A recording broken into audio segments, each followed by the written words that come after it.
할렐루야. 와, 대면 예배를 이렇게 드릴 수 있어서 너무 감사합니다.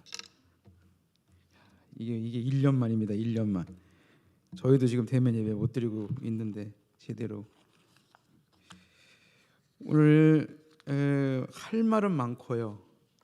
시간은 주어진 게 저 시계 맞는 거죠? 저 벽시계.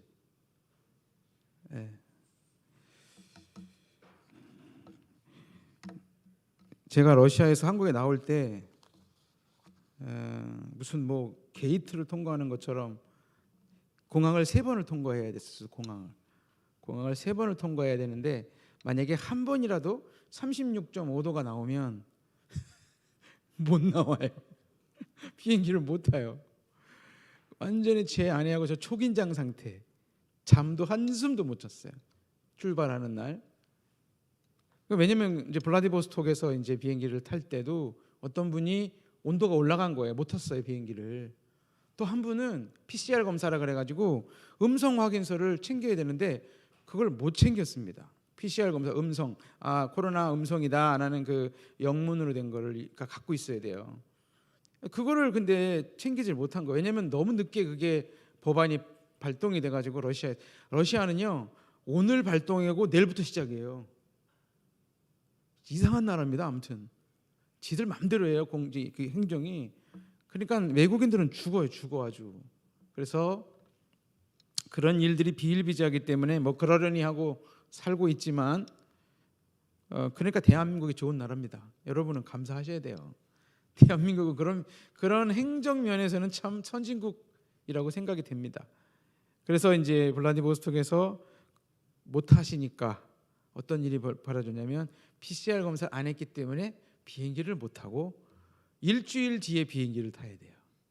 그러니까 일주일을 블라디보스톡에서 그냥 계셨대요. 그리고 비행기를 타셨고 또 한 분은 또 뭐 걸려가지고 또 못 타고. 그래서 이제 저희가 근데 또 러시아는 48시간 내에 PCR 검사를 해야 된다는 규정이 있어요. 근데 48시간 내에 PCR 검사에서 결과가 안 나와요. 그런 병원이 없어요. 근데 48시간을 해놨어요. 그러니까 행정하는 사람은 지들 맘대로 그렇게 해놓은 거고 의료 체계를 이게 안 맞는 거예요. 이게 모스크바는 가능합니다. 근데 저희 노보시베르스크가 시베리아의 수도고 뭐 큰 병원도 있는데 저희 도시는 없었어요. 그게. 근데 막 부랴부랴 막 찾아가지고 48시간 이내에 그 대사관에 전화하고 이게 말이 되냐? 어떻게 48시간 아니 오늘 검사하면 3일 뒤에 결과가 나오는데 어떻게 48시간 안에 그걸 봤냐? 그리고 비행기 시간을 어떻게 맞추냐? 노브에서 블라디까지 비행기를 또 타고 가야 되는데 5시간입니다. 5시간. 노브에서 블라디가고 서울과 부산 거리가 아니에요. 노보시베르스크에서 부산까지 5시간이에요. 비행기로. 너무너무 그것 때문에 스트레스 받아가지고 대사관에 전화했더니 대사관에서 또 알아보고 어떻게 했냐면은 그거 검사 그러니까 자기네들끼리 이제 결정한 거야. 검사한 도장이 딱 결과 당신 음성이다. 그 날짜가 찍힌 시간으로부터 48시간. 그래서 이제 사는 거죠. 그랬더니 세상에 또 없다고 하더니 돈을 2,500루블을 주니까 여러분 2,500루블이 적은 돈이 아닙니다. 러시아 사람 하루 일당이 1,000루블이에요. 우리나라 돈으로 하면 10만 원이에요. 그러면 25만 원이라는 거예요. 25만 원. 25만 원이야. 가가지고 뭐 하는지 아세요? 아세요? 네, 끝났습니다. 그게 다예요. 그러니까 돈 엄청 벌었어요. 그거 하는 사람들. 그리고 양성인데 음성이 나오고 음성인데 양성이 나오고 분명히 그 코로나 증상인데 냄새도 못 맡고 열은 나고 뭐 아파서 끙끙 앓는데 음성이래. 어떤 사람은 멀쩡한데 양성이래. 참 모르겠습니다. 저희 나라는 어느 정도 진실인지 모르겠습니다. 저희 나라는 무슨 얘기냐면 무증상자가 그렇게 많다는 얘기입니다. 우리나라도 많아요. 우리나라도 여러분 중에 무증상자 있을 수 있어요. 그 마스크를 꼭 쓰고 다니셔야 됩니다. 근데 제가 저희가 이제 일주일 전부터 출발하기 일주일 전부터 막 초긴장 상태입니다. 그러니까 병원 쫓아다니고 막 알아보고 해가지고 지금은요 바뀌었어요. 이제 72시간으로 바뀌었대. 아이고 참. 그래가지고 이제 좀 안심이죠. 그래서 코로나 상황에서 인천공항에 딱 나왔는데 또 인천공항에 나와가지고 또 어떤 우리 유학생은 목사님 인천에서 8시간 붙잡혀 있었어요. 왜? 저희가 비행기 타고 나왔는데 그 비행기 안에 양성이 나왔어요. 그래가지고 검사 다 하고 하루 종일 또 인천공항에서 이거는 이제 작년 언제 얘기입니까? 작년 여름 얘기인데요. 유학생들 제가 막 우리 교회에 이제 유학생이 있어요. 몇 명 많지 않고 제발 다 나가라. 제발 다 나가라. 제발 한국으로 좀 가라. 왜요? 걔네 문제 생기면 누가 쫓아다녀야 돼요? 제가 쫓아다녀야 됩니다. 저희 교회 애들 만약에 문제 생기잖아요. 제가 도와줘야 돼요. 걔네가 뭐 통역이 됩니까? 뭐가 됩니까? 걔네가 병원을 합니까? 입원도 못해요. 외국인들 입원도 못해요. 지금 러시아는.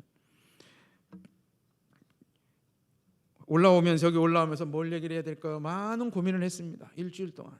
PPT를 좀 이따 보겠지만은 인천공항을 딱 나오는데 인천공항을 다 끝나고 저는 렌트를 했어요. 차를. 왜냐하면 저를 데리러 올 사람이 없었어요. 저를 데리러 올 사람이 없었다고. 데리러 온다고 하더라도 오지 말라 그랬을 거예요 아마. 왜냐하면 저를 데리러 오면 그 사람도 자가격리를 해야 되니까. 가족한테 아무한테도 연락 안 했습니다. 그래서 인천공항에서 딱 하나 방법이 있어요. 2가지 방법. 첫째, 차를 렌트한다. 2번째, 아니면 그 대중교통을 이용해서 그 국가에서 정한 그 도시에서 정한 자가격리 장소로 이동을 한다. 근데 그거는 너무 힘들어요. 그거는 막 진짜 하필이면 저희가 도착한 시간이 몇 시였지? 기억도 안 나네요 지금. 밤 늦은 시간이었어요. 밤 저녁 해가 다 떨어지고 그 보건소 직원들 다 퇴근하고 저녁 7시에 공항에 떨어졌을 겁니다. 그러니까는 아무도 없어요. 그래가지고 이제 거기 인천공항에서 근무하는 사람들은 공익 요원들이 많죠. 딱 인천공항에서 검사 끝나고 제가 렌트하는 차가 하루에 10,000원입니다. 이건 선교사들을 위해서 빌려주는 곳이 있어요. 선교 목적으로 렌트 회사가 아니에요. 그냥 자기 개인 차를 불법이 아닙니다. 개인 차를 쓸 수 있도록 해주는 그런. 그래서 하루에 10,000원에 빌립니다. 제가 차를. 제가 오늘 몰고 온 차도 하루에 10,000원입니다. 그래서 그렇게 하는 분이 계세요. 어느 집사님인데 선교 목적으로, 물론 자기 생활도 좀 된다 그래요. 그렇게 해서 여러 대를 가지고 있습니다. 많은 선교사들이 그거 이용하죠.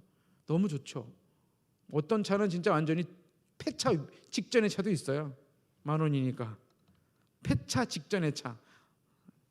그래서 인천공항에서 딱 끝나고 이제 주차장으로 딱 가서 차를 딱 앉는 순간 드는 생각, 한숨이 나오대요. 한숨이 나오면서 눈물이 날라 그러더라고. 그러면서 드는 생각, 전쟁터에서 이제 나왔다. 그냥 전쟁터에서. 여러분, 한국은 제 아내랑 똑같은 얘기가 있습니다. 자가격리 2주 하면서 느끼는 게 뭐냐면, 우리 한국은요, 또 여기도 방송에 나가니까 말 조심해야지. 참 좋은 나라입니다. 참 좋은 나라입니다. 근데 참 나빠요.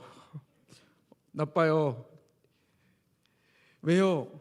아니, 우리나라 코로나 환자가요, 하루에 200명 정도 나오는데 또 500명 나온대. 그래가지고 제 친구랑도 싸웠습니다. 친구 목사님이랑도. 잘하는 거 아니냐고. 물론 잘하는 거지요. 잘해요. 정말 잘합니다. 러시아는 하루에 25,000명 나와요. 저희 도시에만 하루에 200명에서 500명 사이 나와요. 무증상자 많아요. 마스크도 잘 안 썼어요. 저희 교회 식구들 코로나 걸렸어요. 노브시비르스크의 선교사 숫자가 많지 않아요. 30명도 안 돼요. 여러분들 생각할 때 많네. 절대로 많은 거 아닙니다. 30명도 안. 그 대도시 인구 300만 명에다가 고려인 3,000명에다가 노브시비르스크만 3,000명이지. 그 톰스크 1,500명, 노브쿠즈네츠크 1,500명, 크라스나야르스크 1,500명. 그 주변의 대도시들이 고려인 숫자가 지금 몇만 명이 돌파됐어요. 교회가 없어요. 그게 많아요, 선교사가? 없어요. 여러분 알고 있는 그 필리핀의 마닐라, 모스크바, 중앙아시아의 알마타, 키르기즈스탄의 비시케크, 한 도시에 몇백 명이에요. 한 도시에 한국 선교사가 몰려 있어요, 다. 근데 시베리아는 안 와. 얼어 죽을까 봐. 내가 수도 없이 말했어. 모스크바 선교대회 갔을 때 또 어떤 데서 뭐 선교사 모이니까 좀 와라. 안 얼어 죽는다. 여기 지금 텃밭이라고. 안 와요. 그래가지고 어떤 도시에 뭐 1,000명도, 어떤 도시엔 한국 선교사가 1,000명 있는 데도 있어. 기가 차가지고 제가 뭐하냐 여기서 도대체. 중복 선교입니다. 그걸 갖다가 중복 선교라 그래. 이 사람이 하는 걸 또 하고 또 하고, 성도가 여기 왔다가 저기 왔다가 이렇게 하고. 잘못된 선교 전략이죠. 우리가 정신을 차려야 되는데 우리가 선교 전략에 지금 수정하고 있습니다. 선교 전문가들이 선교의 패러다임을 바꿔야 된다고 지금. 바꾸지 않으면 안 됩니다. 그리고 선교사의 멘탈도 바꿔야 됩니다. 선교사를 보내는 파송교회도 바뀌고 있습니다. 여러 가지로. 선교사들이 잘못한 게 많으니까 알고 있죠. 그러나 우리는 목숨 걸고 선교해야 되는 건 맞아요. 근데 목숨 걸고 선교하는 사람이 많지 않아요, 이제는. 왜? 좋은 데로만 가려고 하니까. 좋은 데로만 가려고 하니까 버티질 않아요, 선교사들이. 아프면 철수하고 선교 안 되면 철수하고. 저는 21년 차입니다. 한 도시에서만. 그런 사람 많지 않아요, 이제는. 여기저기 다 아파요. 멀쩡한 것 같죠? 멀쩡한 것 같지? 하나도 안 멀쩡합니다. 여러분 추운 데서 20년 살아보세요. 어떤 일이 벌어지는가. 한국 사람이. 여성에게는 독이고요. 그게 여성에게는 독입니다. 우리나라 사람들은 그게 안 맞아요. 추운 데가. 그래서 고강에서 나와가지고 자가격리 장소로 차를 몰고 가는데 그 인천공항에서 쫙, 저는 경기도 화성에서 했습니다. 완전 시골. 세상에 문을 열었는데 아무도 안 보여. 사람이 안 보여. 아니 뭐 무슨 감옥이야 뭐? 2층 빌라인데 문을 열었는데 아무도 안 보여. 공장밖에 안 보여요. 아침이 됐는데 사람이 또 안 보여. 점심 때도 사람이 안 보여.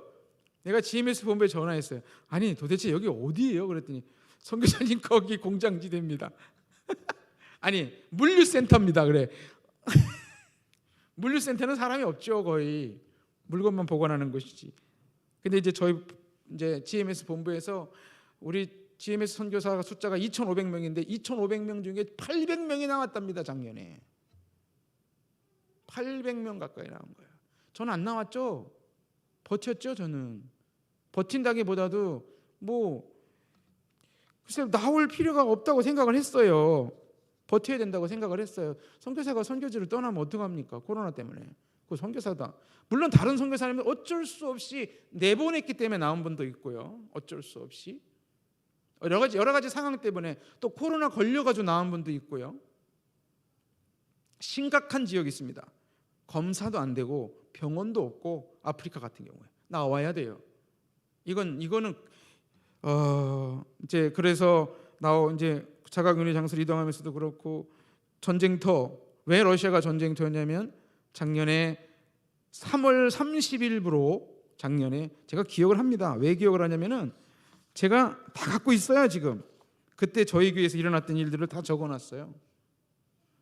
제가 카톡 기도 편지라 그래가지고 간단하게 이제 긴급 기도 같은 거 보냅니다. 여러분이 읽든지 안 읽든지, 여러분이 얼마나 읽는지 모르겠어. 저는 우리 전도사님한테 이거 다 보내거든요. 모르겠습니다. 여러분이 얼마나 읽는지.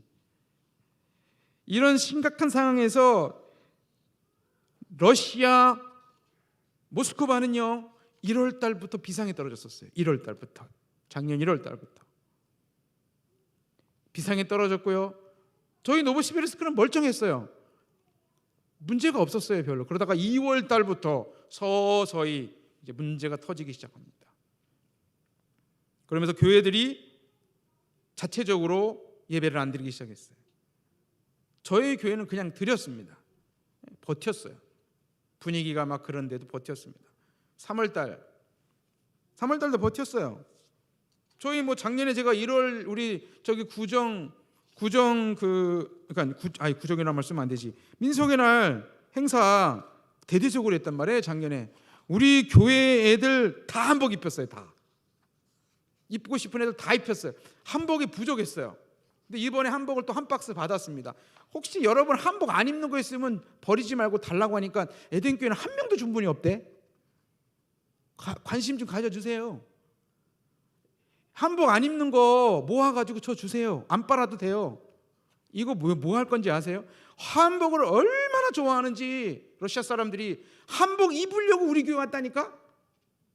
우리 교회 교인이 아닌데 우리 교회 한복 입을 수 있다고 해가지고 그거 입어보려고 우리 교회로 왔다니까요? 5명이나 어른들. 이게 전도 전략이에요. 이게 선교지에서 선교 전략이라고. 이게 별거 아닌 것 같아도. 그래서 제가 시골에서 목회하는 뭐 친구 목사한테 다 어떤 할머니가 입던 한복을 나보다 요만해, 한복이 요만해. 그거 가져가요. 이뻐가지고. 그거 러시아 어린이 입힙니다. 할머니 건데 괜찮아요. 왜 그럴까요? 왜 이런 걸 좋아할까요? 처음 봤으니까. 러시아 사람들 금발머리, 노랑머리나 금발머리나 똑같나? 뭐 그런 머리, 뭐 흰머리, 그런 사람들이 한복이 어울리진 않아요. 솔직히 말해서 검정머리가 어울리지. 소수민족은 다 검정머리입니다. 소수민족은 키가 작아요. 그런 사람들 마을에 한복을 가지고 가가지고 마을 전체 사람들한테 한복을 입혀가서 사진을 찍고 복음을 전하지 못해도 전했다간 추방당하니까 지금은 이거 누구냐, 당신 누구냐 하면은 뭐 내 얘기하고 뭐 어쩌고 저쩌고 얘기해가지고 한글학교를 열고. 이게 선교 전략입니다. 한복을 지금 저희가 100벌을 위해서 기도했었는데 100벌 마련됐습니다. 여러분 혹시 있으시고 안 입는 분들은 절 주세요. 세탁해서 주시면 더 좋고. 이게 하나의 작은 선교입니다. 그래서 우리 교회가 작년 1월 달도 뭐 2월 달이죠. 그 설날 행사를 크게 했습니다. 그렇게 했는데 3월 달에 접어들어서 더 서서히 이제 막 압력이 들어오기 시작합니다. 3월 30일 날 드디어 터졌습니다. 3월 30일 날 무슨 일이 벌어졌냐면 3월 30일 날 발표가 됐어요. 그때 국가 비상 상황, 러시아, 그리고 비상 사태가 선포됐습니다. 그래서 교회 도시마다 다른데요. 주지사가 결정하게 달렸는데요. 노브시베르스크는 미루다가 3월 30일 날 20명 이상 모이는 교회들은 예배드릴 수 있다. 저희는 20명이 넘죠. 예배를 드릴 수 있습니다. 물론 예배 드려도 돼요. 그런데 예배 드리다가 한 명이라도 확진자가 나오면 누가 책임져야 되냐? 제가 책임지고 추방당합니다. 저희 교회가 등록이 아직 못했어요. 코로나 직전에 등록하려고 다 준비했다가 못했습니다. 등록이 되는 것보다 등록이 안 되는 게 좋아요. 이런 상황에서는 등록된 교회는 다 그 경찰들 보내가지고 상황을 파악하거든요. 지금 그래요, 지금. 근데 등록이 안 했어요, 그때. 등록이 중요하지 않았어요, 그때 상황이. 그리고 제가 영주권 5년짜리를 못 받았었습니다. 3년짜리 영주권을 가지고 있다가 5년짜리를 올렸었는데 그때 그게 안 됐어요. 사실은 지금 생각하면 안 된 게 오히려 잘 된 거야. 왜? 그거 돼가지고 바로 우리 교회 등록하려고 그랬거든요. 제 이름으로. 근데 러시아에서 그게 됐으면은 등록된 교회는 다 감시 대상입니다. 그래서 3월 달에 그렇게 됐고 저희 교회는 온라인 예배 준비가 전혀 안 됐습니다. 뭐가 있어야지 장비가. 근데 다행히 저는 스마트폰을 항상 우리나라는 이거 그냥 약정하면 주잖아요. 그런 나라가 어디 있어? 그래서 항상 저는 새 거를 좋아합니다. 항상 새 거를 바꿉니다. 새 모델을 직전에 그 전 모델. 이거 갤럭시 S20입니다. 되게 좋더라고. 이거 돈이 많아서 바꾸는 게 아닙니다. 선교지에서는요, 인터넷 속도가 우리나라보다 느리기 때문에 시스템이 좋아야 됩니다. 여러 가지로 그래야지 일처리가 빨라요. 그래서 이거 전 모델 제가 LG께 있었는데 그걸로 촬영을 하고 통역관하고 미리 얘기를 맞춰서 러시아 말로 설교를 할 수도 있는데 저희 한국 사람들이 통역을 원하기 때문에 한국어를 통역을 해서 합니다. 그렇게 해서 매주 우리가 녹화를 합니다. 녹화를 해서 녹화한 다음에 녹화한 영상을 또 찬양, 뭐 사도신경, 뭐 찬양, 러시아 찬양이죠. 러시아 찬양 예배랑 똑같이 해가지고 또 이제 기도하는 것도 넣고 해가지고 매주 녹화 4월 첫째 주일부터 저희가 녹화 예배를 드리기 시작했고, 녹화 예배만 드리면은 우리 학생들 또 교인들 관리가 안 되기 때문에 저희가 셀로 전환을 했습니다. 리더들은 한 달에 한 번씩 모이는 걸로 했고, 그 다음에 가정교회별로 모이기로 했는데 잘 안 돼요. 왜냐하면 그렇게 안 해봤기 때문에 우리 교회 애들이 젊은 애들이 대부분이기 때문에 대학생들이 있고요. 한글학교에서 유입된 애들이 있기 때문에 얘네들이 신앙이 별로 없어요. 그러니까 안 모여요. 그래서 평신도를 셀 리더들이 5명인데 그 5명들을 훈련을 시켜서 셀 리더로서 가정교회를 열어라, 안 돼요. 아직은 연약해. 이제 저희 교회가 그런 시스템을 시작한 지가 4년 지났습니다. 4년 지나고 딱 코로나 터진 거예요. 너무 아쉽죠. 너무 아쉽죠. 정말 작년에 여름에 계획이 많았거든요. NGO 단체에서 10박스를 받았습니다. 큰 박스로. 저희 여기저기 보관했어요. 한국에 보관할 데가 없어가지고. 그 한 박스에 뭐 옷도, 새 옷도 있고요, 신발도 있고, 새 신발도 있고 해가지고 그걸 단기팀은 한 3팀 정도 예비돼 있었어요, 작년 여름에. 그래가지고 뚜바, 알타이, 하카스 이런 소수민족 공화국에 가가지고 선교는 못합니다. 그러나 간단하게 한글학교 캠프를 하고, 한글학교 캠프를 하면서 가난한 애들한테 신발도 나눠주고 선물을 주는 게 아니라 무슨 어떤 그 대회 같은 걸 해요. 그래서 선물을 주는 걸로 해서 다 계획을 짜였는데, 그 다음에 우리 교회 리더들 다 데려가고, 그래서 아울리지를 다 이렇게 우리가 계획을 세웠었어요. 다 스톱됐죠. 그게 박스가 막 문제가 생기니까 제가 이번에 나오자마자 아프리카 루안다로 10박스를 다 보내기로 결정을 해서 컨테이너로 보냈습니다. 아프리카는 보낼 수 있고 러시아는 못 보냅니다. 왜냐하면 저는 NGO 단체 소속이 아니기 때문에. 저희 러시아는 NGO 단체가 못 들어옵니다. 그런 거 없어요. 러시아는 좀 자존심이 세가지고 우리 가난한 나라 아니라고 NGO 못 들어오게 합니다. 그래서 온라인 영상 예배를 4월부터 시작을 했고, 가정교회를 시작하고 셀 리더를 중심으로 카페 모임, 카페에서 모이는 거예요.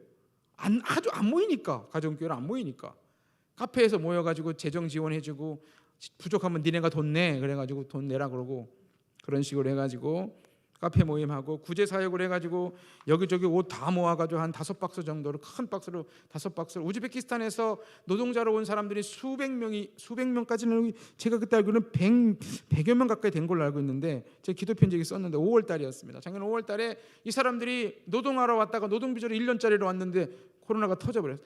4월 첫째 주부터 락다운이 됐어요. 노보시베르스크도 4월 달, 5월 달. 이 사람들 돈 벌려 하는데 돈이 다 떨어져 버렸어요. 갈 데가 없어. 그러니까 어떤 그 카페 같은 데 빌려가지고 거기서 40몇 명이 묵고 있는 거예요. 먹고 자고. 화장실도 못 가가지고 밖에서 대충 볼일 보고, 먹는 거 대충 먹고. 그러니까 거기가 코로나가 더 터지는 거지. 정부에서는 대책도 없고, 우즈벡 대사관에서도 대책도 안 세워주고, 옷도 없대요. 양말도 없대요. 그래서 우리 교회에 있는 거 다 쓸어 모아가지고 다 갖다 줬습니다. 그리고 현지인 그 우즈벡 사역자가 있었어요. 우즈벡 사역자랑 같이 만나서 갖다 주고, 이런 일들이 있었습니다. 코로나 상황에서 저희 노브시베르스크의 2 가정이 코로나 확진이 됐습니다. 신임 선교사인데, 평신도 선교사님이신데, 제가 방송이라서 방송 나가게 되면 또 그럴까봐 말을 잘 못하겠는데, 너무너무 아파하셨어요. 그래서 그때 남아있는 사람, 차를 갖고 저 차도 좋지도 않은데 차를 갖고 있는 선교사는 저밖에 없었습니다. 물론 다른 분도 계셨지만 그분은 할 수가 없었고 노브시베르스크 선교사 절반이 철수했었습니다. 그 상황에 터진 것이 언제 터졌는지 기억이 안 나네요. 6월인가 7월인가 터졌습니다. 그때 음식을 그분이 이제 병원에 입원했는데 다행히 병원에서 이제 음성 확인이 돼서 병원에서 일주일인가 입원해 있었고 전화를 하면 말을 못 해요. 너무 아파가지고. 또 다른 선교사님이 처음에 케어하다가 그분이 이제 집으로 왔다. 근데 먹지를 못한다. 그래서 제가 완전히 셔틀맨이 돼가지고 저희 이제 여자 선교 제 아내가 그다음에 다른 선교사님 사모님이랑 세 가정이 돌아가면서 음식을 했습니다. 음식을 해서 갖다 줍니다. 한 이틀에 한 번씩, 3일에 한 번씩 합니다. 제가 한번 처음에 가서 첫 번째 날 제 아내가 음식한 걸 갖다 주러 가는데 제 아내가 음식을 맛있게 잘 해요. 그래서 여러분 믿든지 말든지 그래가지고 음식을 해가지고 그 아파트 5층에 가서 그 아파트도 못 들어가는 게 좀 그렇죠. 못 들어가 외부인이 못 들어갈 수도 있는데 어떻게 들어갔어요. 들어가가지고 이제 5층에 들어가가지고 이제 초인종을 딱 누르고 그 앞에다 물건을 딱 놓고 나는 저기 가 있는 거야. 한 10m 앞에. 그 여자 선교사님 나와가지고 이게 딱 잡는데 얼굴을 보니까 세상에 눈물이 확 나는 거죠. 눈물이 확 나가지고 못 보겠는 거예요. 그래서 나보고 그래, 빨리 가라고, 일로 오지 말라고. 전염될까봐. 그 공기 중에 있으니까. 그 또 이웃들이 알면 안 되니까. 러시아 이웃들이 알면 안 되니까. 눈물을 머금고 뒤로 돌아서서 계단으로 내려왔습니다. 엘리베이터도 안 타고.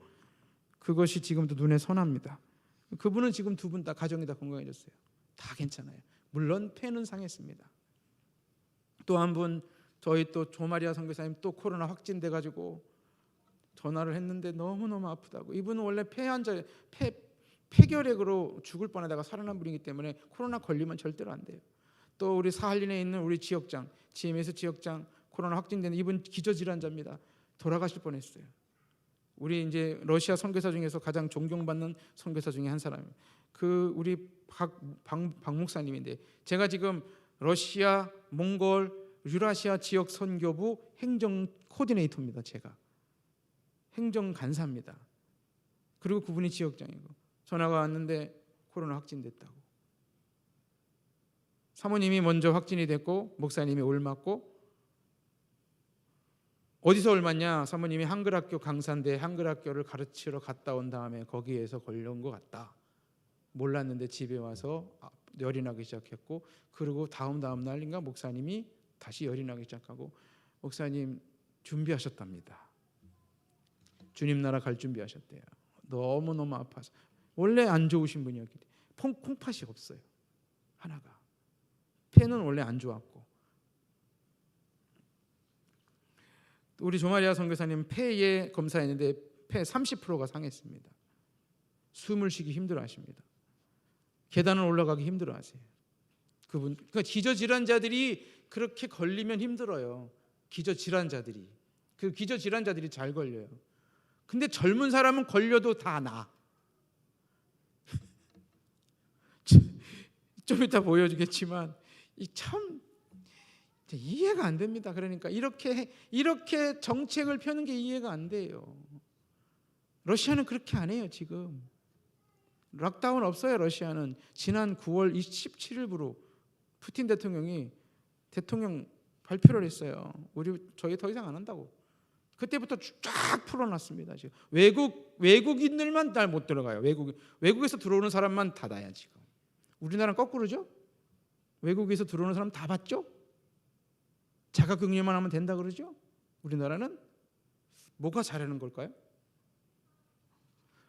그래서 러시아는 지금 우리 학생 중 제가 가르치는 학생 중에 갑자기 온라인 줌 딱 했는데 다 학교에 있는데 걔 이름이 레라 너 어디야? 그랬더니 집이래. 왜? 코로나 확진됐어요. 그래. 근데 멀쩡하냐? 아파? 열도 없고 음식도 잘 먹고 있고 아무렇지도 않대. 근데 양성이래. 어저께 이제 수업을 하는데 다 낫니? 그랬더니 다 낫대. 울란우대에서 비행기 타고 노브시베르스크 온답니다. 내일 그 문자가 왔어요. 그래서 그 선교사님들의 그 확진된 걸 보고 선교사들의 삶이 외롭고 힘들구나, 정말 외롭고 힘든구나. 우리 저 사할린의 우리 박 목사님, 우리 선배는요, 방 안에서 2주간 동안 격리하는데 진짜 가고 싶더래요. 가고 싶더래요. 너무 아파서 눈물이 다 나시고 막 그러시더라고. 그분 대단한 분이거든요. 나는 그분 발뒤꿈치도 못 따라갈 정도로 대단한 선교사거든요. 그분. 제가 말을 다 못해요, 그분에 대해서. 대단한 분이기 때문에 완전히 무슨 우리나라 일대 선교사의 삶입니다. 완전히 다 포기하고 간 분들. 근데 제가 이제 올 선교에 대한 얘기를 하자면, 작년에 저는 재작년 했던 사역보다 작년 사역이 2배로 늘었어요. 저는 거꾸로 사역이 2배로 늘었어요. 제가 목이 지금 되게 안 좋아요. 하도 목을 많이 써가지고. 언제부터 그랬냐면 이게 작년 9월부터 그래요. 9월부터 갑자기 강의가 대학 강의를 나가질 않나, 학원 강의를 나가질 않나. 왜요? 다 온라인이니까. 여러분이 생각하는 것보다 좀 제가 유명합니다. 이제는 노브시베르스크에서. 근데 그런 코로나 상황에 대해서 좀 말씀을 드렸고요. 하나님의 말씀에 대해서 오늘 제가 간단하게 말씀을 좀 드리려고 합니다. 왜냐하면 이 말씀하고 연결이 되기 때문에. 그래서 이 말씀을 잡은 거예요. 코로나 상황에서 오늘 청년부는 설교라기보다는 오늘 청년부는 특강이었는데 그 제4차 혁명과 선교, 이런 주제였습니다. 그리고 또 청년부가 수련했다 그래서 동행이라는 말씀을 하셔서 손 목사님이 제가 간증을 좀 했습니다. 제가 주님과 어떻게 동행했는지, 어떤 삶을 살았는지 초임 선교사 시절을 좀 간증을 했어요. 그리고 에덴 교회를 어떻게 만났는가, 그것까지. 자, 선교는요, 선교와 제자 훈련인데 오늘 말씀의 제목이 이 요한복음 13장 34절에서 35절은요, 예수님께서 그 마지막 최후의 만찬이죠. 마지막 만찬, 제자들과 마지막 만찬하면서 1장 연설을 하시잖아요. 설교를 하시잖아요. 13, 14, 15, 16, 17장까지 요한복음은 예수님의 말씀이에요. 다 그게. 그 13장의 초반부죠. 13장 34절에 그러잖아요. 너희가 서로 사랑하면 너희가 내 제자가 되리라. 제자라는 말이 나옵니다. 제자화. 근데 사랑을 해야 되는 거야. 근데 마태복음 28장 18절을 연결해 볼게요. 마태복음 28장 18절 19절 하늘과 땅의 모든 권세를 주셨으니 너희는 가서 모든 족속으로 제자를 삼아. 제자를 삼다. Making disciples예요. 제자를 삼아라. Making disciples. 러시아 말로는요, 그게 제자를 만들어라라는 영어는 제자를 만들어라 그랬는데 이 러시아 말로는 제자를 삼는 거예요. 뭐 똑같은 말이겠죠. 근데 러시아 말에는 그 말 하나만 분사합니다. 명령형 분사합니다. 3가지 동사가 그걸 수식합니다. 가라. 뭘 하러? 제자를 만들러 가라. 세례를 주러 가라. 가르치러 가라. 그러면 예수님께서 유언적으로 말씀하신 거 그거예요. 이 요한복음 13장 34절 너희가 서로 사랑하면 제자가 된다. 사람들이 제자라고 불러줄 거야. 그러니까 사랑해. 유언. 마가복음 10장 15절도 그렇고 마가복음 이 마태복음 28장 18절 19절도 똑같아요. 제자를 삼아라가 핵심입니다. 그러면 선교의 목적이 뭐예요? 제자를 만드는 거예요. 건물을 세우는 것은 아니에요. 그렇다고 건물 세우지 않으면 또 안 됩니다. 필요합니다. 때로는. 저는 건물을 목적으로 선교하지 않았어요. 지금까지. 근데 지금은 되게 필요해요. 지금은 사역을 할 수가 없어요. 기도하고 있습니다. 계속. 지금은 코로나 상황이기 때문에 지금 일단 멈췄지만 저희가 예배를 드리고 빌려서 쓰는 정말 싸게 빌려서 쓰고 있는 거예요. 거기는 저희 건물이 아니에요. 그러니까 맨날 갖다 놓고 빼고 갖다 놓고 빼고 뭐 이렇게 이렇게 캐비넷을 잠가 놓으면 누가 어떻게 여러 가지 또 훔쳐가고 누가 훔쳐가는지 모르겠어요. 도대체 많이 잊어버렸어요. 마이크도 잊어버리고 어떻게 훔쳐가는지 모르겠어 진짜. 같이 쓰는 거기 우리 교회만 예배드리는 거기 원래 예배드리는 러시아 교회가 있지. 우리 교회 오후에 주일 오후에 드리고 그래서 저희가 주일 오후에 예배를 드려요. 3시부터 밤 8시까지 5시간을 씁니다. 아주 장소가 좋죠. 거기서 한글 학교도 했었습니다. 싸게 빌려가지고. 그런데 그 건물에서 문제가 터졌습니다. 지금 코로나 상황이라 온라인이죠. 상관이 없지만 이미 노브시베르스크는 오프라인 예배 시작했대요. 많은 교회들이. 전 들어가자마자 오프라인 합니다. 코로나고 뭐고. 코로나가 있든지 말든지 그냥 오프라인을 할 거예요. 왜냐하면 러시아 정부에서 뭐라고 안 해요. 우리 리더들도 저만 오기를 기다리고 있습니다만 일단 지금 러시아가 중단했어요. 외국인 초청장을 중단해버렸어요. 비자 발급 중단해버렸어요. 언제부터? 1월 말부터인가 그렇게 돼버렸어요. 이유는 몰라요. 근데 아마 그것 때문에 그런 것 같아요. 영국발 신종 맞나? 영국발 변형 코로나? 그게 러시아로 들어왔어요. 그것 때문에 지금 모스크바가 발칵 뒤집혔습니다. 그래서 그것 때문에 일단 중단시킨 거야. 아마 근데 오늘 사람들이 얘기하기를 아마 다시 시작될 거야. 걱정하지 마. 좀만 기다려. 이러고 있어요. 방법을 찾고 있습니다. 지금 들어가는 방법을 찾고 있고 지금 기다리고 있고요. 그다음에 저는 원래 교수 비자로 들어가기로 했는데 이 사건 때문에 이 행정명령 때문에 보류됐습니다. 그러나 학교 측에서는 이 부총장까지 허락된 거기 때문에 저는 이미 강의를 시작했습니다. 저는 노브시비르스크 국립경제대학의 한국어학과 정규직 교수입니다. 할렐루야. 박수도 안 치네. 뭐 기분 나쁜 거 있으세요? 아니 그 정도는 박수 쳐주셔도. 왜냐면 쉽지 않아요. 그거 쉬운 게 아니에요. 근데 저는 교수를 원하는 게 아니에요. 월급이 90분에 5,000원이에요. 여러분 같으면 하겠어요? 목이 터져요. 목이 90분 강의를 해가지고요. 90분이 1바라라고 합니다. 한 바라에 비정규직은 180루블이래요. 180루블이면 얼마인지 아십니까? 3,000원입니다. 3,000원. 그러니까 그냥 시간 강사요. 시간 강사가 대학을 졸업해서 전문직이잖아요. 시간 강사가 전문직. 제가 저랑 같이 이야기 그 시간 강사가 너무너무 힘들어서 때려쳤어요. 지금 한국어 이르크츠크 국립대학 한국어학과로 졸업했는 브리아트 친구인데 한국어를 잘해요. 저한테 모르면 카톡으로 문자로 보내가지고 선생님 이거 무슨 말이에요? 물어보고 지금도 그러네. 오리온 초코파이 뚜베르 공장의 통역관으로 취직했습니다. 야, 잘 됐다. 강사 그만둬라.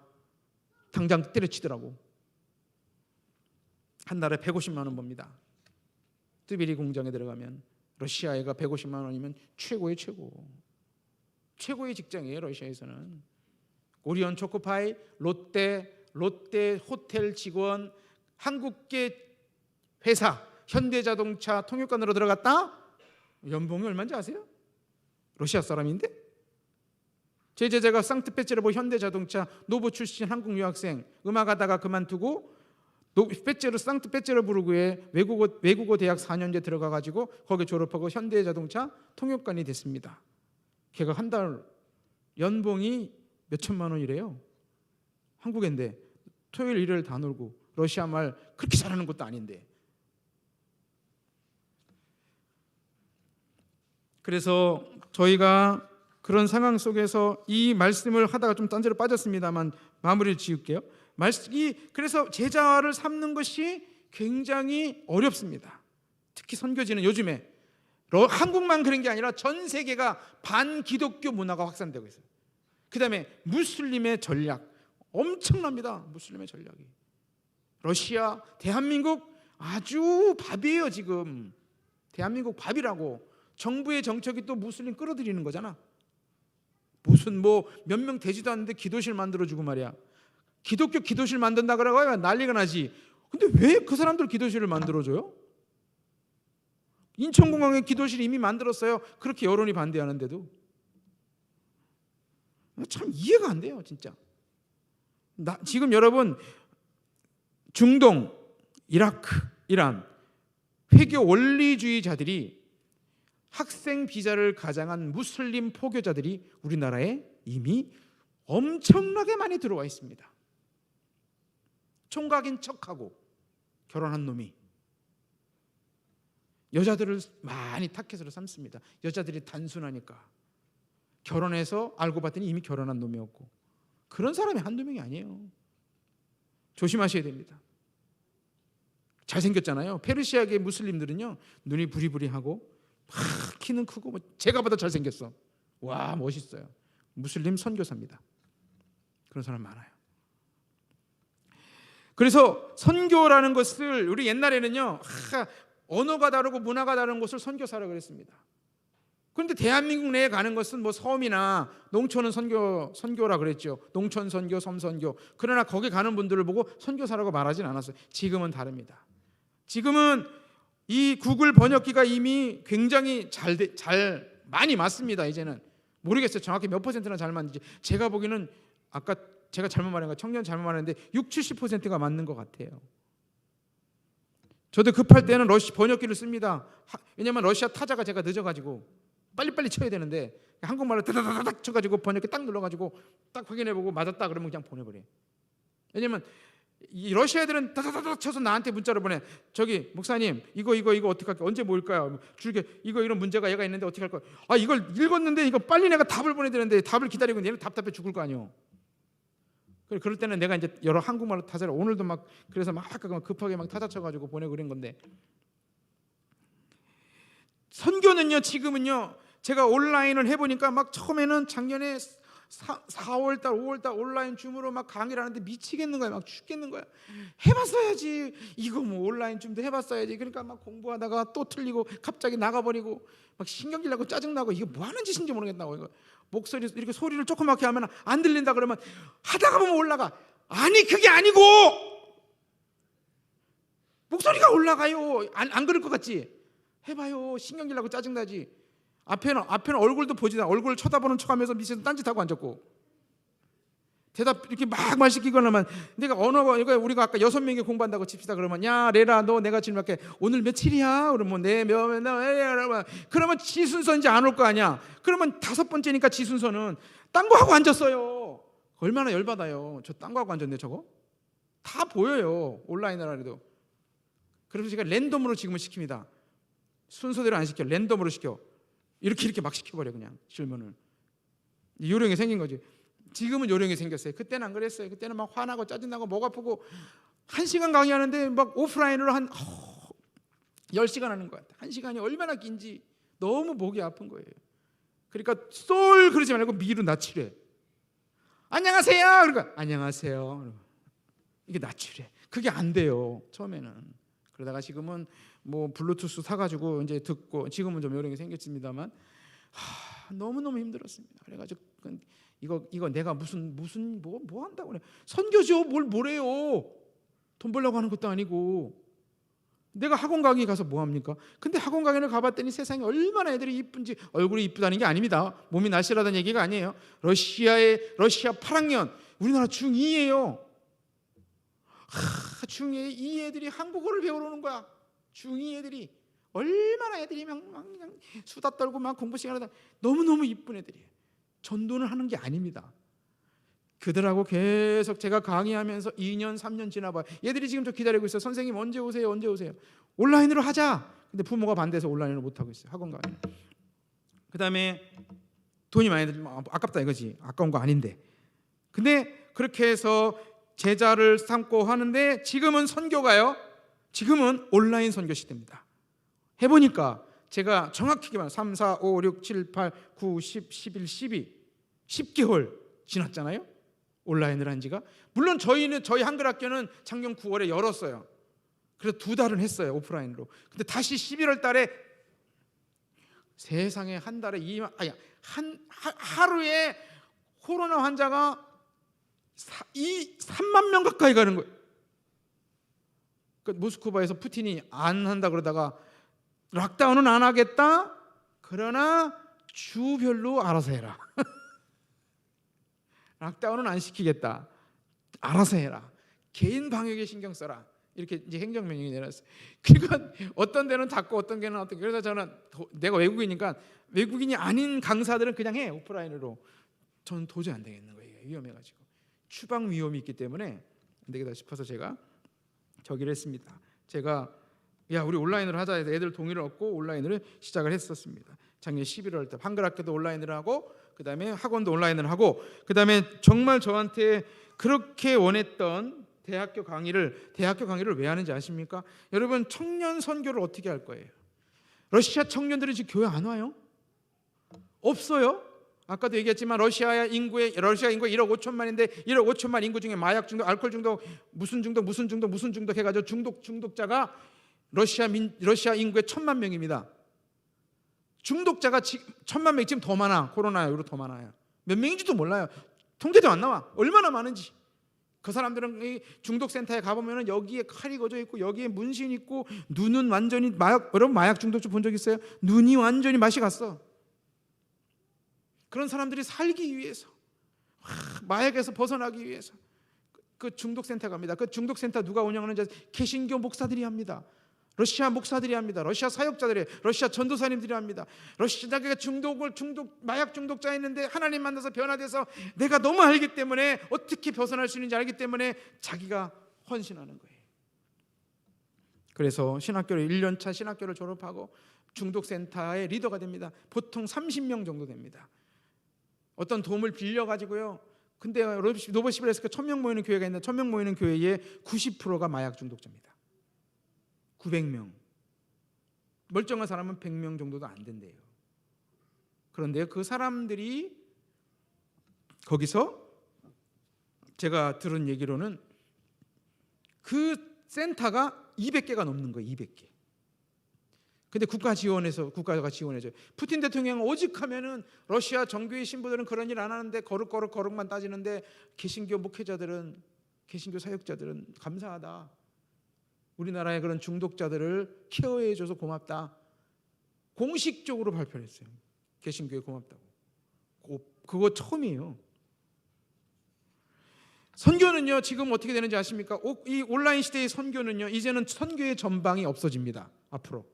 제가 지금 2월 1일부터 선교지 있는 거랑 똑같이 일합니다. 지금 목이 너무 아파요. 지금 내일도 5시간 강의 있습니다. 대학 강의입니다. 화요일 날하고 목요일 날은 제가 운영하는 한글학교 강의입니다. 그리고 설교 녹화해야 됩니다. 일주일이 얼마나 바쁜지 몰라요. 강의 여러분 그냥 하는 것 같죠? 아니에요. 그거 준비 다 해야 돼요. 러시아 말로 했다가 한국말로 했다가 재밌어요. 근데 목이 아파서 그렇지.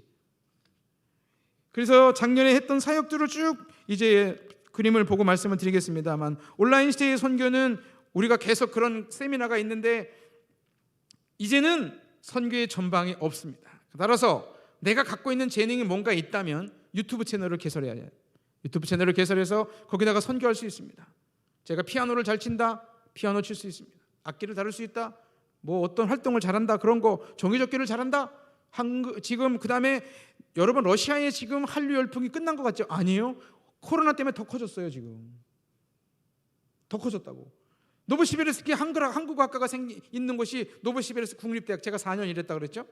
제가 경력자이기 때문에 제가 여기 이 경제대학에 들어갈 수 있었던 거예요. 거기 그다음에 엥게떼우라고 그래서 노보시비르스크 공과대학이 있습니다. 유명한 대학입니다. 노보시비르스크 공과대학에 한국학과가 있어요. 그런데 노보시비르스크 경제대학에는 없었어요. 근데 여기 똑똑한 애들이 많거든요. 굉장히 많아요.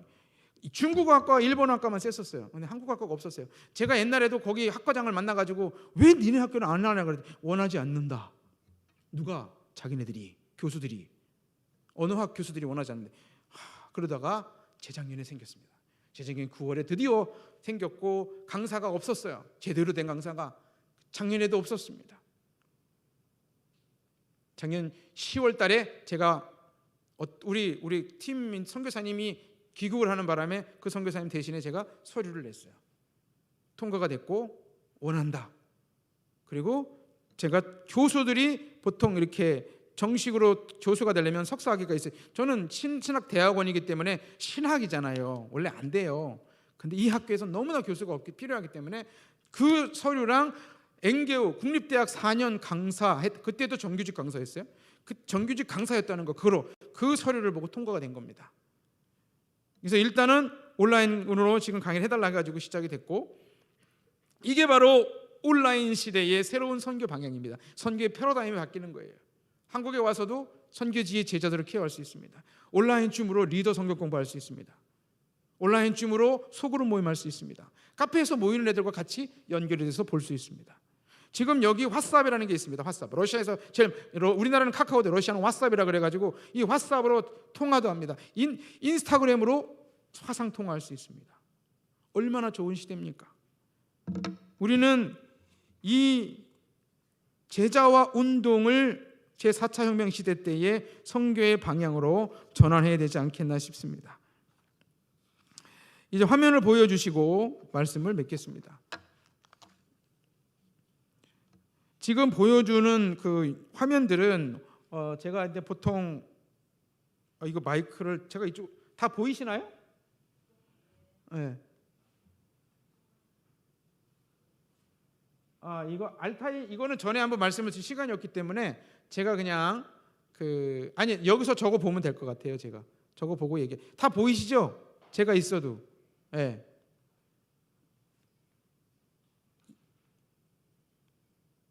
안 넘어가는데? 얘 왜 안 넘어가? 또 안 넘어가. 아까 잘 됐다. 제가 요건 다 넘어갈게요. 요거는 제가 강의하는 건데 알타이 민족이 어디냐면요. 투르크 민족, 알타이권 민족이라고 합니다.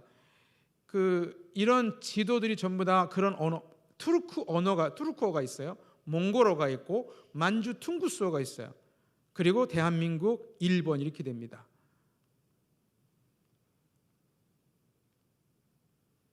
뒤로 한번 넘겨주실래요? 이거 안 넘어가. 예, 스톱. 여기 보시면은 러시아 내에 22개의 소수민족 공화국이 있습니다. 22개. 저기가 그거예요. 그 소수민족 공화국 중에 11개가 투르크계고 몽골계가 2개고 9개가 북유럽 계통의 핀계입니다. 알타이어입니다. 알타이어가 뭐냐면은 우랄 알타이어, 우랄 산맥이죠. 우랄 알타이어. 이게 뭐냐면 우리나라 말과 어순이 똑같아요. 동족어가 많아요. 똑같아요. 발음이 조금 틀리지 똑같은 말이에요. 신기할 정도로 많다고 합니다. 우리나라 역사책에 소개가 안 돼서 그렇지 가보면 알아요. 문화 똑같은 거 많아요. 그 사람들 지금 인터넷을 통해서 이 온라인 시대이기 때문에 이 AI 시대죠. 더 많이 보잖아요. 이제 인터넷을. 지금 러시아는요 시골 지역까지 인터넷이 다 돼요. 이제는 우리가 가지 못하는 곳도 인터넷이 됩니다. 그래서 제가 코로나 끝나면 하려고 하는 일이 있습니다. 시골에 방문을 해요. 한 달에 한 번씩 방문을 해서 방문 강의를 합니다. 그 다음에 나머지는 온라인 강의를 할 거예요. 스마트폰으로 강의 들을 수 있습니다. 그렇게 해서 그들하고 접촉을 해가지고 만약에 장기간 되면 그들 중에 크리스찬이 나와요. 제 제자의 절반이 다 한글학교 출신이라니까. 저는 복음을 전한 적이 없어요. 대학이나 한글학교에서 전한 적이 없어요. 전했다간 잘려요. 그냥 한마디만 하면 잘려요. 그런데 여기 소수민족 공화국 중에 투르크어는요, 우즈베키스탄, 카자흐스탄, 투르크메니스탄, 터키, 아제르바이잔 이렇게 중앙아시아 다 투르크어입니다. 근데 그 러시아 내에 투르크어를 쓰는 민족 공화국이 저렇게 많다는 것을 세상에 2016년에 알았습니다. 제가 저거 연구 발표한 거예요. 아무 선교사님도 저거 없어요. 제가 만들어낸. 물론 저 그림은 제가 만든 거 아니에요. 저거는 따온 거예요. 저 글. 이 글은 러시아 말로 뭐고 한국어로 뭐고 러시아 말로 뭐고 해가 여기는 무슨 언어를 쓰고 이걸 정리한 건 제가 한 거라고. 그 인터넷에 정보는 다 있어요. 연구 안 해서 그렇지 선교사들이 인터넷에 정보는 다 있어요. 눈이 빠져서 그렇지 너무너무 눈이 아픕니다. 저거 연구하려면 이런 거 러시아 내의 소수민족 공화국이 복음화된 지역을 말하는 거예요. 복음화된 지역 한 지역밖에 없습니다. 아직 21개 공화국은 지금 열심히 선교를 해야 되는데 들어간 선교사님들 많지 않아요. 자, 이건 제가 다 강의하는 거고 제자 삼기입니다. 제가 이 사진을 왜 또 보여주냐면 몽구시 아이굴야 첫 번째 세례주년이기 때문에 그래요. 투바 자매입니다. 얘가 지금 딴 데가 있어요. 교회를 떠났어. 기도해 주세요. 저기 어떤 일이 있었습니다. 애가 정말 세례를 제가 집에서 줬어요. 이거 저기 무리아트가 저희 교회가 이렇게 녹화를 합니다. 이렇게 장비를 이번에 좀 사가지고 갈 거예요. 뭐 좋은 장비는 못 사가더라도 스마트폰으로 하면 되긴 하지만 다른 장비가 좀 필요해서 소리가 너무 안 좋다 그래가지고 이렇게 이런 게 요게 가정교회 보다 요게 저희 집에서 모였었죠. 첫 번째는. 그리고 그 다음에 이제 리더들이 알아서 해라 그랬었죠. 이렇게 모였었고요. 요 카페 모임입니다. 셀 이건 자매들 모임. 모이라 그랬더니 자매 남자들은 어디 가고 지들끼리 모여가지고 지들끼리 모아가지고 시커 먹었지. 추수감사절 작년에 10월 첫째 주에 코로나를 무릅쓰고 잔치를 했습니다. 우리 야 하자 해가지고 추수감사절이라도 모이자 해가지고 모였어요. 자 모여가지고 문화사역 이렇게 늘어났습니다. 사역이 많이 늘어나서 앞으로 러시아 선교는요 교육과 문화입니다. 작년에 발표된 거 말씀드릴게요. 러시아 2말을 거의 통과한 것 같아요. 앞으로 러시아 내에서 신학대학을 졸업하거나 러시아 내에 종교와 관련된 학위를 갖지 않은 외국인은 교회의 담임 목사를 해서는 안 된다. 무슨 말이에요? 현재 한국 선교사들은 다 하면 안 된다. 교회를 빨리 물려주든지 다른 사역을 찾든지 하라는 얘기입니다. 이거 제가 10년 전에 얘기했어요. 선배들한테. 저는 10년 전에 이미 시작했어요. 그래서 지금 저는 열매를 먹고 있는 거예요. 고생은 했지만 한글 가르치는 거. 교재요? 제가 제일 많이 갖고 있습니다. 노보시베르스크에서. 저희 집에 한글 교재가 쌓여 있어요. 그동안 모아놨던 것들이. 그 다음에 책도 제가 씁니다. 지금 이제 책을 제가 갖고 있는 노하우를 배경으로 해가지고 러시아인들에게 한국어를 어떻게 가르칠 것인가 그 책이 나올 거예요. 물론 페이지가 많은 건 아니고 한 50페이지 정도 예상하고 있습니다. 러시아 말로 된 거죠. 러시아 말과 한국어 문법 정리된 거. 이게 이제 한글 학교입니다. 한글 학교 한식 교실 같이 합니다. 지금은 원래 한식 교실도 크게 하려고 했는데 장소 문제 때문에 안 돼요. 그 다음에 대학 교수 사역. 지금 대학 교수 사역은 이거는 이제 한식 교실을 우리가 이렇게 소규모로 합니다. 뭐 여러 가지 테마가 있는데 이 코로나 때문에 많이 못했어요. 이번에도 결국 그냥 이게 이제 온라인 줌으로 2학년 강의입니다. 6명. 이제 제가 이거는 지난주 토요일 날 3시간 강의했던 거예요. 이런 거 합니다. 러시아 사람들이 제일 힘들어하는 게 뭔지 아세요? 한국 숫자입니다. 우리 한국 숫자는 기타이스키 치슬로, 까레이스키 치슬로 이렇게 있어요. 기타이스키 치슬로는 중국 수 1, 2, 3, 4, 5, 6, 7, 8, 9, 10. 한국 수는 하나, 둘, 셋, 넷, 다섯, 여섯, 일곱, 여덟, 아홉, 열. 이게 한국 수예요. 이거를 세상의 시간을 말해 여러분이 만약 외국인을 생각하면 시간을 말할 때 시간은 1시간, 2시간, 3시간, 4시간 한국 수예요. 분 1, 2, 3, 4, 5, 6, 7, 8 중국 수 뭐라 그래요? 분은 50분, 40분 이게 중국 수 아니에요. 1, 2, 3, 4, 5, 6, 7, 8, 9, 10 5분, 10분 중국 수자 중수 그래 줄여서 중수. 그걸 생각을 해봐. 시간을 말할 때 한국 수, 분하고 초 말할 때는 중국 수. 아니 얘네가 머리가 돌아가요? 안 돌아가. 저거 수도 없이 가르쳐. 고급반도 저거 내가 반복 잘 가르쳐요. 저 그래서 저한테 한국어 어떻게 가르칠까 저한테 오시면 돼요. 이거 제가 정리하고 있는 겁니다. 네. 이제 여기 학원 강의인데 원래 5명이 있는데 2명이 좀 빠졌어요. 그래서 얘네들 사진 찍는 이게 16살짜리 놈들이라 아주 사진 찍는 거 되게 싫어해. 막 수줍어하고 창피하고 막 떠들고 막 사진을 못 찍었어요. 내가 몰래 찍은 거예요 저거. 사진을 못 찍게. 얼마나 애들이 정말 젊어요. 젊어요. 그래서 일시 귀국을 이렇게 노숙자 같았어요. 귀국하는 날 저희들의 모습이 노숙자 같았습니다.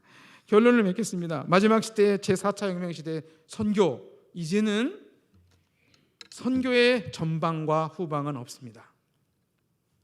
전략을 짜야 됩니다.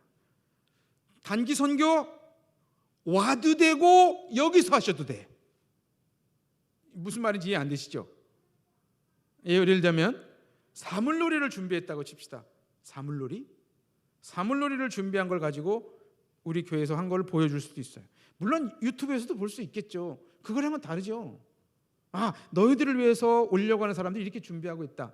영상으로 통역해서 이야기할 수도 있고 수많은 방법이 있습니다. 연구하면 됩니다. 우리는 작년에 3, 4, 5, 6, 7월, 8월 달까지는요 막 선교사들이 막 머리에 쥐나는 줄 알았어요. 도대체 선교를 어떻게 해야 되는지, 우리 그만두라는 얘기인지, 선교를 뭐 어떡하라는 얘기라고, 철수하라는 얘기인지, 쉬라는 얘기인지. 아니에요. 쉬라는 얘기가 아닙니다. 대비하라는 얘기입니다. 대비하고 연구하고 또 오히려 선교가 이제 끝났구나, 이게 아니에요. 이게 아니었더라고. 하나님의 뜻은 오히려 만날 수 없는 사람을 온라인으로 만날 수 있고, 볼 수 없는 사람을 온라인으로 만날 수 있고요. 화상으로만, 얼마나 세상에 스마트폰을 바꾸고 나니까 오늘도 우리 제자랑 부산에 이번에 부산대학교의 의상학과 내가 가르친 애가, 할렐루야, 부산대학교 의상학과 1학년에 합격을 해가지고 들어갔습니다. 코로나 터지고 철수했다가 다시 이번에 나올 때까지 지금 자가격리하고 내일 모레 끝납니다. 제가 마스크를 100장을 보내줄 거예요. 수고했다고. 얘가 딱 오늘 인스타그램으로 화상통화하는데, 선생님 내일 모레 끝나요. 얼마나 이쁜지, 세상에 화질이 왜 이렇게 좋아. 이거 잘 샀어요. 제가 이거 보면 너무너무 기쁜 거예요. 이놈이 아직 신앙이 약하지만, 아니 그럼 여러분 생각해봐요. 자기 집안이 무슬림이고 너 교회 다니면 다리 몽둥이 부러뜨릴 거야. 어떻게 전도할 건데요? 전도하지 말아요? 쟤는 틀렸어. 아니에요. 선교지는 10년을 기다리고 20년을 기다리는 거예요. 아까 우리 뚜바에 있는 아이굴야, 얘 새벽마다 제가 울었어요. 얘 나를 떠났을 때. 그리고 나서 2년 뒤에 연락이 왔어요. 선생님 정말 죄송해요. 연락이 다시 왔어요. 너 어디니? 그랬더니 모스크바 쪽 북쪽에 어디. 그리고 라오스에 갔다 왔대. 얘라이. 그럼 연락을 하지, 자식아. 그 녀석이 러시아 말로 된 제자훈련 교재를 타자친 애예요. 러시아 말로. 그러니까 한국말로는 오카노 목사님이 책과 뭘 섞어서 만든 그 1단계 제자훈련 책을 번역을 다른 사람이 했고, 제가 수정을 했고, 그 친구가 타자를 쳤어요. 그거 책으로 나올 거예요. 나중에, 지금 말고. 출판은 못해요. 제가 저작권이 없는데 무슨 출판을 하겠어요. 그러나 복사로 제가 책을 만들고 나눠주는 거죠. 코로나 시대에 선교의 전방 후방이 없어졌지만은 이제는 오히려 더 많은 소수민족에게 더 많은 선교의 길이 열렸다는 사실을 기억하시고, 제가 기도 편지 보낼 때마다 보시고 기도해 주시기 바랍니다. 기도하겠습니다.